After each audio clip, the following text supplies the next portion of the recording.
oceans are basically deserts. In fact, let me go to that picture of Google Earth, just to give you a picture. Have you ever looked at the Pacific Ocean on Google Earth? No. Because the crazy part about the Pacific Ocean is how much of the Earth is the Pacific Ocean. And we talk about colonizing the Earth or gathering all the energy from the Earth. There's not really any good ideas to use the oceans, except for this one. And I want to describe why this might be an example of sort of immediate move. Right,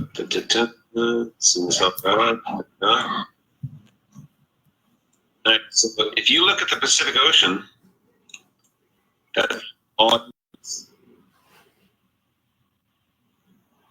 one ocean is half the Earth.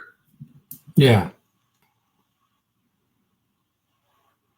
It's crazy. So if we're actually going to gather the energy from our planet, we have to go from the Earth. Yeah, there's a lot of, definitely. All right, so let me describe. So, and I want to point out, Marshall Savage was have 1,000 of these things I'm going to describe. All right.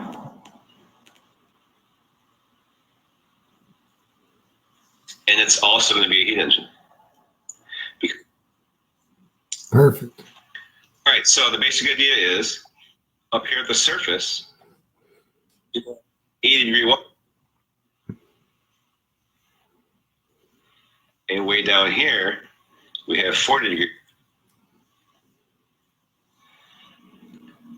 And we have a giant tube that pulls water, and that's cold water. And then there's going to be a radiator up here, and you basically pull a vacuum in this thing. Yeah. And put a giant propeller in between it. And I'm really simplifying the crap out of it. It's not a big deal. There's little spritzers they can do to atomize the water down here. And then the coil condenser, run the cold water through it, and the hot water that evaporates off the surface gets pulled through that fan. And then I haven't done a very good job drawing that, so I'm doing a better job. No, that's great. Yeah. All right, so on the surface of the water, we have this 80-degree water, and by putting a vacuum underneath this tube, or underneath this dome, that water can very easily vaporize, right? Yep. The cold water gets pulled up here and runs through a giant coil, right? And this is a condenser. It's just like a dehumidifier. Yeah. It's just like an air conditioner. Yep. It's got this really cold area, and all this hot water condenses on it just like a lemonade or a beer in the summertime, right? Exactly. Yep. And then we put a giant turbine in between to capture that flow. It's kind of like a thermal windmill situation. Yes. OTEC stands for Ocean Thermal Energy Conversion. Yeah. It takes the hot surface water and it combines it with the cold deep water in a clever way. And as that energy flows from hot to cold, you get power out of it. Yep. All right, here's the problem. 1/3 of the energy goes into pumping that water. This is 3,000 feet down. It's a significant engineering hurdle. However, if we were to make one something crazy, outrageous, huge, like a 1/4 mile,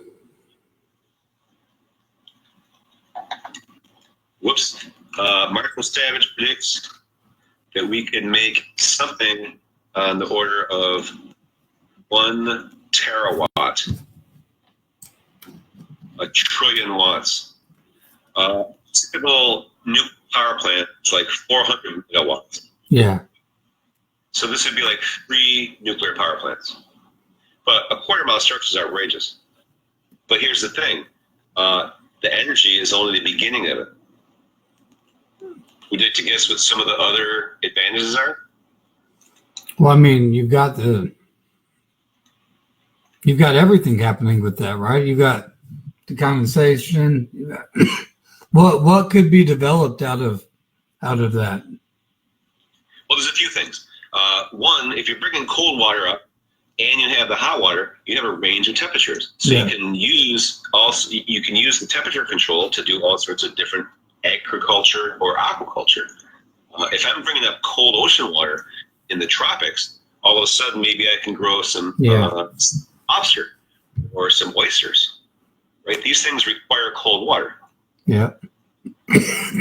As far as that go, apples and cherries require it too. So if we start doing like, and we've seen this idea is from 1845. Excuse me. Some French guy came up with this in 1845. He actually built this off the coast of Cuba, got destroyed in a hurricane. Hawaii has had like the best demonstration of it. So we know this thing can work. Marshall Savage envisioned it because it would be what gave us the power to grow the solar power satellite system. And he kind of had a cool idea. Who do we think we are trying to colonize the rest of the solar system? If we can't even take care of Earth. That's a terrific point. All right, some of the things that he said that I really like that came along for the ride is down here we have all of our nitrates. Yeah. And nitrogen is it's the limiting factor on almost all biological systems. So when we start bringing nitrates up, and the nitrates are going to follow this thing and go through here, and eventually end up falling out the side with the tepid water. So we're going to end up putting nitrates into the ocean around us, and that's going to create all sorts of plankton, which then we also bring in more fish, and we might even imagine eventually, the dolphins, whales. But there's something going on with this idea. 1845, that's 150 years ago. Yeah. How come it hasn't happened? Now they tried this off the coast of LA. And I didn't tell you all the other things that come up. As this hot water condenses, guess what it becomes?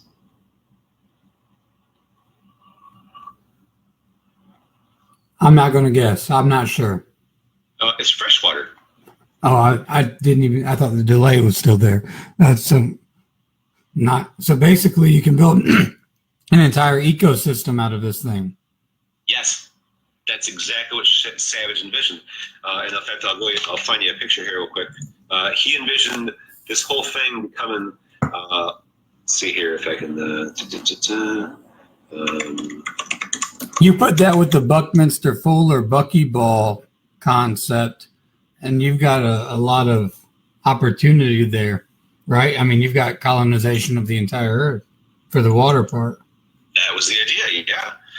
So what he envisioned, and here's a good drawing of, was this entire complex that starts out with core of the energy generation, and then as a side effect, you get all of this.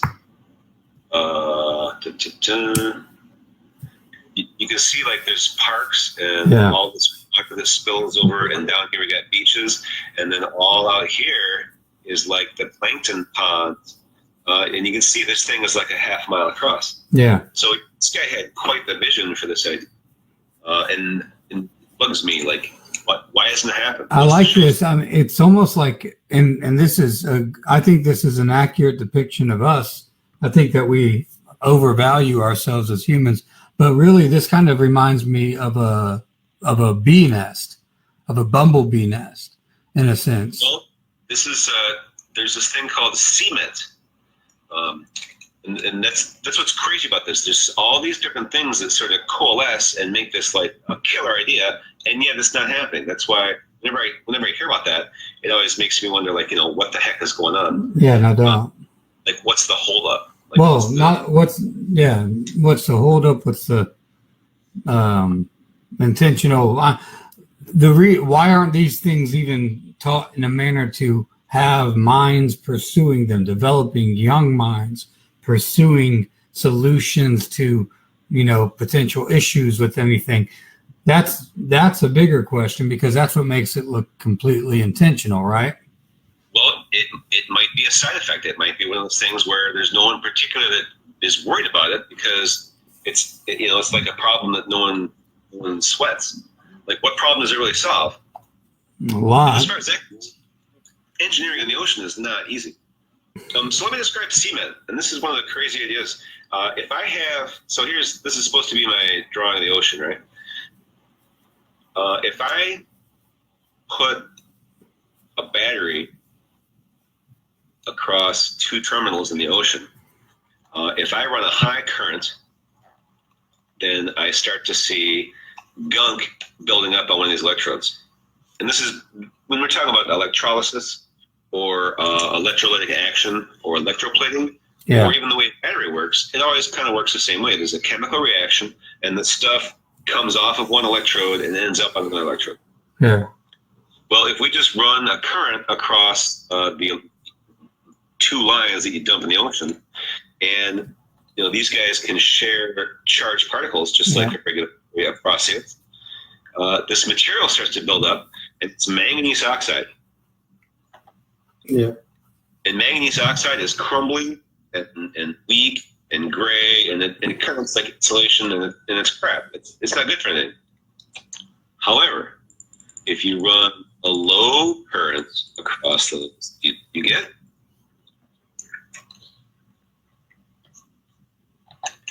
You kind of cut out there. What'd you say? If I run a low current, do you know what we get? What's that? Calcium oxide. Or excuse me, calcium carbonate. Also known as seashell. Yeah. In other words, you can construct one of these things and start pulling energy off the ocean and use some of the energy to grow it bigger, which is outrageous if you think about it. Energy into structure directly. Yeah. So theoretically, with the right piece of equipment, you could start small, gather the power, and turn it into a big one. So again, how come this thing hasn't happened? That's what drives me crazy about this idea. That's why this is one of these ideas that I'd really like a chance to try to see what. Like I said, I suspect there's a showstopper. It's one of those things where it's like it's too good of an idea not to have happened by now. And there's places out there doing it too. Yeah. Like that's why it's weird to me that it hasn't taken off, because it does seem like it's got so many things going on that are good that should do it. All right, so I kind of just did a lecture here. Do you have any questions? Does anybody else have any questions? Well, it was a kind of unintentionally challenging broadcast just because of the delay that happened midway through. I think that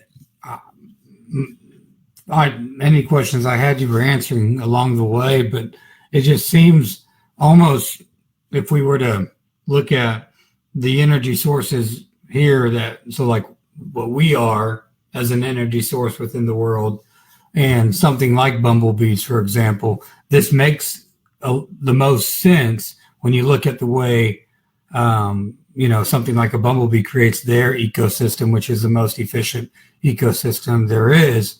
This looks like a natural way of comparably, similarly replicating that type of a thing. Would that be is that a good way of looking at it?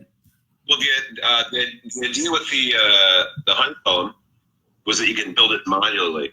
You can start small and start adding to it as you get more power and more resources. And you can see it's not really clear in this picture, but you can see like there's lakes and there's greenery and there's rivers. And the idea was this center section is where the energy conversion is happening. And then the water that gets produced gets dropped over all of the ecosystem to help feed it, basically. Yep. Yeah, basically it's going all center and then back out, just constant. Yeah, I mean, it is kind of surprising to see something like this not in action. It makes you, I feel like we should do a discussion on the ancient civilizations stemming off of this because it's still in line, because you see better geometry in the layouts of societies and civilizations thousands of years ago than what you see today. Yeah, sometimes. Mandy asked, could people live there? The whole point is that this would be a complete floating island with its own little, it's basically like a city. In this picture with all these honeycombs, each of those little honeycombs is supposed to be like 600 feet across. Like the whole structure, the whole island that you're looking at, I mean, you can see the little airplane, right? It's supposed to be about a mile on the side. So yeah, he had all sorts of visions for not only lots of people living on these, but lots of these things all over the earth. Yeah. And I wonder, here on Earth, the life in the ocean, like 99% of it is within 200 miles of the coastline. This giant expanse is basically lifeless. Like there's nothing. When we talk about, hey, you should colonize Earth, we're not just talking about people, we're talking about any life. There's nothing going on out there. Yeah. Obviously, it's not completely dead.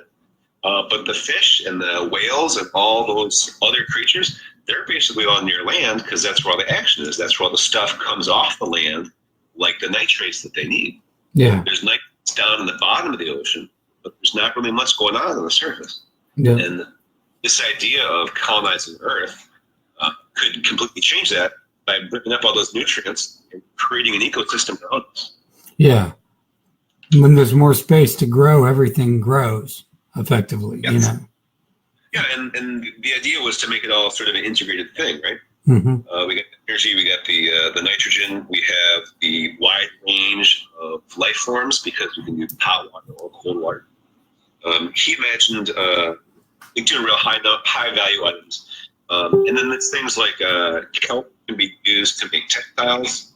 Like these when people talk about off-grid living, you know what? It doesn't get much farther off the grid than that. Yeah. And that, you ask about why maybe something like this isn't more pursued on a, known level. Maybe it's right there because of the simplicity of off the grid. Effectively, if these were the case, you could have really,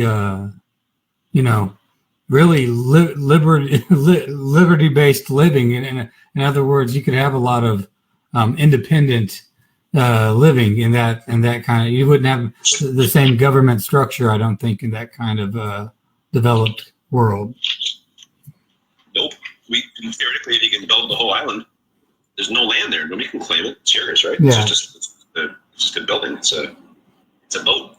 All right. So I think we should wrap up. I mainly wanted to just talk about some energy considerations involving life itself, and throw a couple of rays of hope out there. Yeah, for sure. And I think we could piggyback off this either next week or middle of this week. Even I would be down into a previous civilizations. There's some really cool things that actually tie in to what you're talking about here with the way certain ancient civilizations structured their geometry for most effective, energy, light, everything. So maybe we could hop into that next week. But yeah, sounds good to me. We can wrap it up. This was fun, even with the glitch in the mic halfway through. Hey, do you know where the Bronze Age started?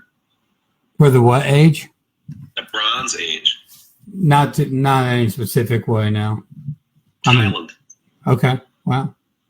It started in Thailand because they That actually have. does make sense. Yeah, and Joey Bennett says, we should make an artificial island on the sea or under it.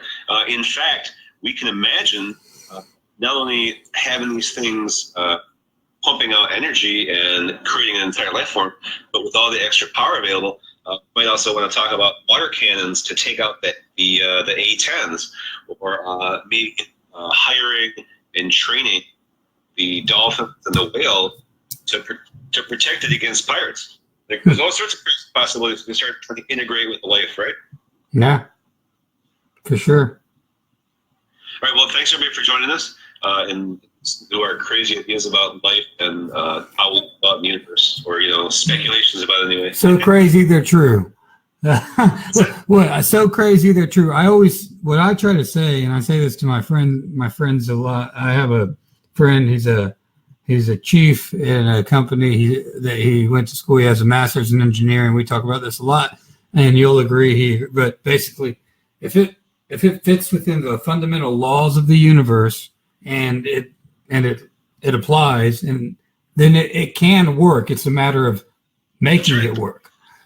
So long as it applies to the fundamental core principles of the universe for energy, for transfer of energy, etc.